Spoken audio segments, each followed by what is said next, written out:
Hello everyone, welcome to another session in pathology. Here we are going to discuss about a 10th edition of ROBBINS update. It's very important. I have already mentioned in my previous session, and here we are going to discuss in detail about what is CRISPR Cas9. Okay, in your 10th edition under the heading of gene editing, they have mentioned about CRISPR Cas9. So it can be a potential MCQ or short answer questions for your exams. And after all, you should know, because in 2020 in chemistry, the Nobel Prize 2020 chemistry Nobel Prize gone for Immanuel Carpentier and Jennifer Doudna. Jennifer Doudna is a scientist from USA and Immanuel Carpentier is a scientist from Germany. They have been awarded Nobel Prize for their discovery and development of CRISPR Cas9. CRISPR Cas9. Okay, yes. Work hard, take small steps daily. Fine. Don't keep up things pending. Finish off the small topics daily so that it will be easy. Not only easy, the result of such a hard work will be more fruitful than the rest of the days. Okay, let us start CRISPR Cas9. Actually, what is this? CRISPR stands for clustered, regularly interspaced palindromic, short palindromic repeats. Okay, so clustered, CRISPR, that is CRISPR. And what is Cas9? Cas stands for CRISPR associated genes.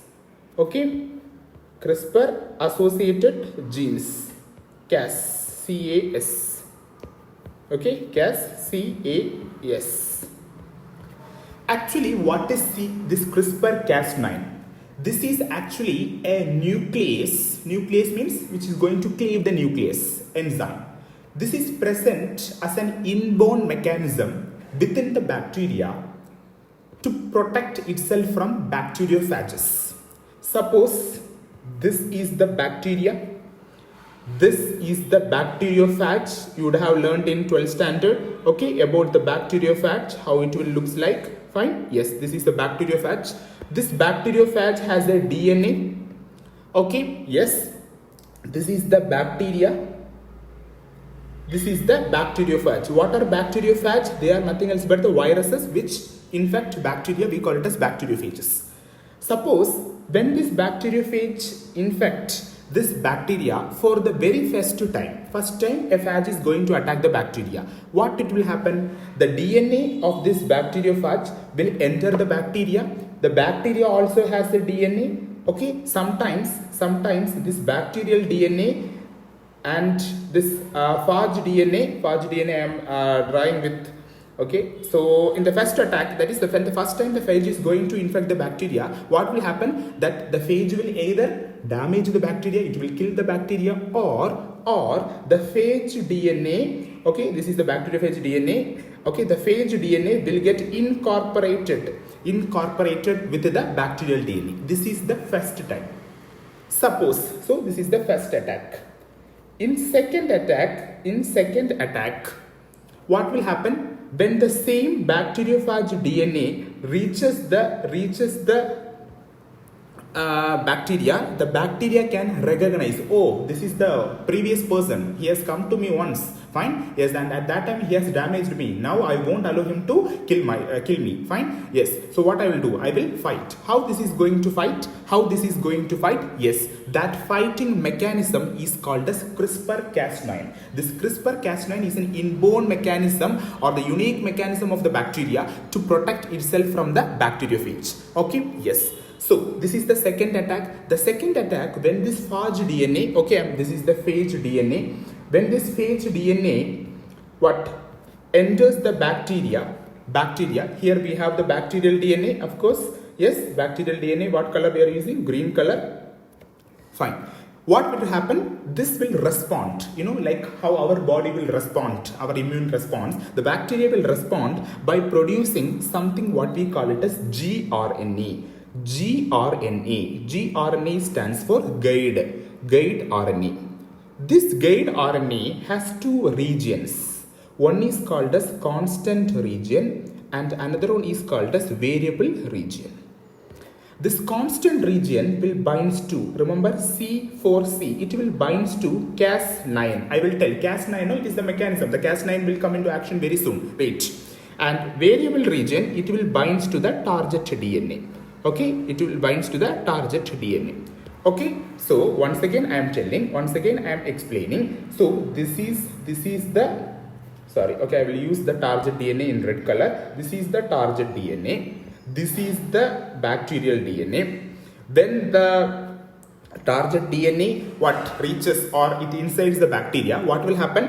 This bacterial DNA will produce something what we call it as guide RNA. Okay, this is guide RNA. Okay, gRNA. This guide RNA has two regions. Okay, consider like this. This is region 1 and this is region 2. The region 1 we call it as constant region because this will bind with Cas9, and the region 2 is what we call it as the variable region, and this variable region is going to bind with what we call it as the target DNA. What is the target DNA? That means this variable region will bind with this target DNA. Okay, I hope this is very clear. Up to this it is clear. Yes, this is how a bacteria will respond when a bacteriophage comes and infect it. Okay, next write the heading application of CRISPR Cas9 in genetic purposes. Okay, genetic purposes. Okay, fine. Okay.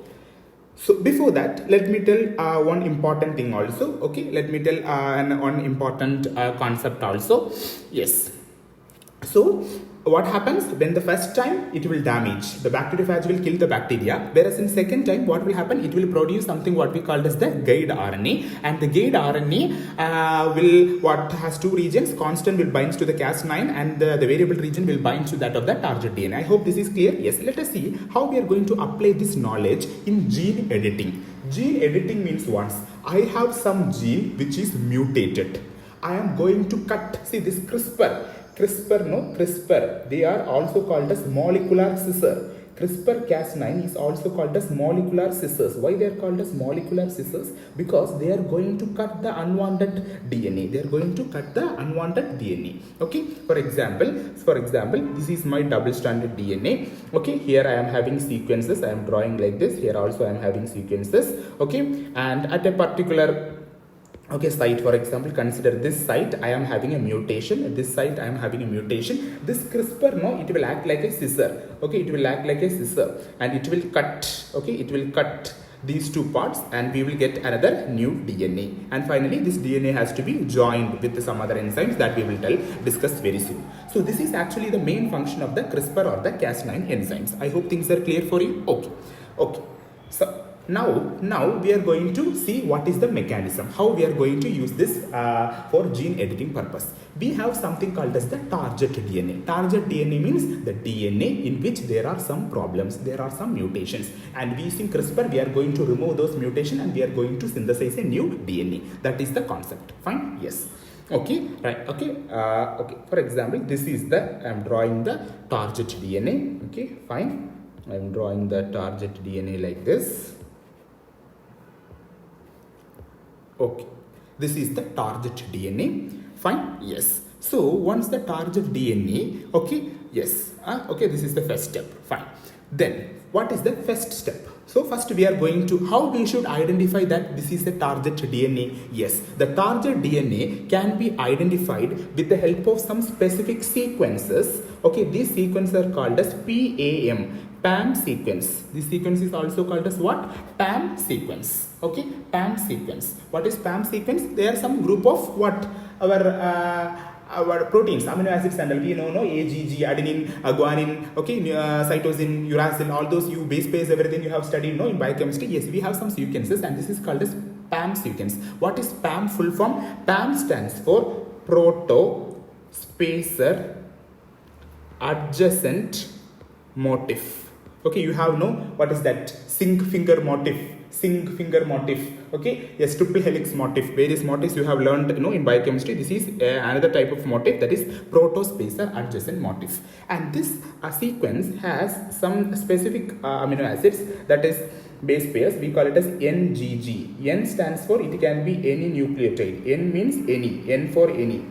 And G, what are the other two? They are guanine. Okay, yes. So using this, yes, suppose we will see, okay, we have this strand of the DNA has PAM sequence. So this is our target DNA. So we have identified which is the target DNA. Okay, yes. Then what we have to do? Then we have to put a template. We have to put a template. Insert. We are going to insert some additional sequence from outside. Okay. Yes. What are those sequences called as? Number one, that sequence is what we call it as spacer RNA. What is that called as? Spacer RNA.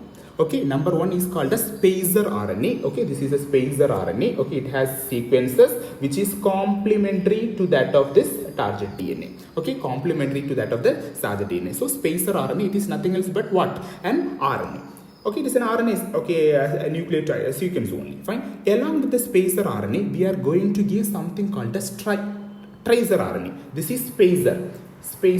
This is spacer RNA. Along with the spacer RNA, we are going to give something that is what we call it as tracer RNA. Okay, tracer RNA looks like this. Okay, yes. Okay, it also have sequences. This is what we call it as tracer RNA. Tracer RNA stands for transactivating CRISPR RNA. That is called as tracer RNA. Okay, so first we have identified the target DNA. How we identified? PAM sequence, protospacer adjacent motif, which has NGG. Okay, that's 2 guanine and an any nucleotide. Then we are going to add spacer RNA, which has a sequence complementary to that of the target DNA. Along the spacer RNA, we are going to add something what we call it as the tracer RNA. Tracer RNA means what we call it as transactivating CRISPR RNA. Fine? Yes. Sometimes in some situations, we will add. So now what we are adding? Spacer RNA we are adding, then we are adding the tracer RNA. Suppose in some condition, in some situation, the spacer RNA and the tracer RNA will be combined. It will be combined. For example, like this. Okay, I will draw another DNA strand. Okay, this is the DNA strand. Okay, fine. Yes. Okay, this is the DNA strand. Usually, first we will add spacer RNA, along with that we add tracer RNA. In some condition, the spacer RNA and the tracer RNA both will be combined. Okay, like this, both will be combined like this. So it will have a spacer RNA part and it also has a tracer RNA part. So that is, it's a combination. Both are together. See, here I have not joined. I have drawn these two things in two different colors. That means first I am adding spacer RNA. Next we are adding tracer RNA. Here we are adding combination of both spacer and tracer RNA, and this combination of spacer and tracer RNA is what we call it as synthetic single guide RNA. Synthetic single guide RNA. I hope things are very clear for you. Synthetic single guide RNA. Fine? Yes. So we have added spacer RNA, tracer RNA, everything. Then comes a very, very important. Who is the person who is going to come here? Yes. Here comes the Cas9. Here comes the Cas9. Fine? Yes. What is Cas9? It is a nuclease. So now the Cas9, it will come and it will bind like this. Okay. 1 second. I will draw a Cas9 here. Okay. I'm drawing with a black color, a black circle. See? Sorry. 1 second. Let me draw it neatly. See, Now I have drawn a black circle. Now this is what we call it as Cas9. This is what we call it as Cas9. The Cas9 will come and bind with the complete what? Target DNA, and it will induce some break. It will produce the break. Okay, yes, it will produce some break. That means it will remove the unwanted part. It will remove the unwanted part. Now our target DNA will looks like this. Here I am drawing a gap. Why I am drawing a gap? Yes, because the Cas9 has removed this part. So now this will be our condition. Okay, see, we have a break. Okay, in the double-stranded DNA. Now, once we produce a break, okay, we have removed the unwanted part, mutated part. Now we have to join this back. We have two types of joining. One is what we call it as non-homologous end joining, and another one is called as homologous end joining. Okay, yes. What do you mean by non-homologous end joining? For example, these are the two strands of DNA. Okay. In non-homologous end-strand DNA, we are what? First inserting some proteins. We are inserting some proteins. The proteins which are usually inserted, they have a name. That is what we call it as KU70 or bar PK. These are the names of two proteins which we insert. When the proteins are inserted, what will happen? They will further, the proteins, they will attach each other, and further we will get a new DNA strand like this. But what is the most important problem with this? Okay, so I told you we are inserting the protein. We are inserting the protein. So lot of errors rates are almost like some 90%. Okay, it won't produce a perfect DNA. There will be lot of errors when this DNA is repaired through non-homologous end joining, and this as a result, or this is what we call it as sins. So after inserting a protein, we are getting error. This mechanism or the non-homologous end joining, it is also called as insertional inactivation of gene. What is it called as? Insertional inactivation of gene. I hope things are very clear for you. Yes, so we are inserting a protein, but even after we are inserting the protein, we are getting a error. Okay, a DNA with a lot of errors. That is why we call it as insertional inactivation of gene. Okay, what is KU7 and PK? They are nothing else but the proteins we are inserting, and these proteins will further attach with each other, and the DNA will become a new DNA. Fine, I hope things are clear for you. Yes. Then coming into what is homologous DNA. Homologous end joining. In homologous end joining, what we are doing, see here also we have DNA strands like this. Okay, we have DNA strands like this. We are inserting a template. Like this. Okay, and this template have complementary sequences. Okay, and this further will binds with the complementary sequences, and finally we will get a new DNA. Okay, here what is homologous end joining? We are using a template whose sequence is complementary to that of the DNA which we have. Okay, and we will get this new DNA, and remember, it is error free. Very, very important. It is error free. Okay, yes. So I think that with that we have discussed a very important topic, that is what we call it as the CRISPR Cas9, which is a very 10th edition Robbins update. CRISPR Cas9 is nothing else but an inborn mechanism a bacteria have to protect it from the bacteriophage. When the first time when the infection happens, it will kill the bacteria. Second time, it will produce a guide RNA which has two regions. Constant region binds with Cas9, variable region binds with the target DNA. Okay, how we are going to apply this? Okay, we are first going to choose what is our target DNA. How we are going to identify which is the target DNA? Yes, it has PAM sequence, proto-spacer adjacent motif, which have NGG, any nucleotide, and 2 guanines.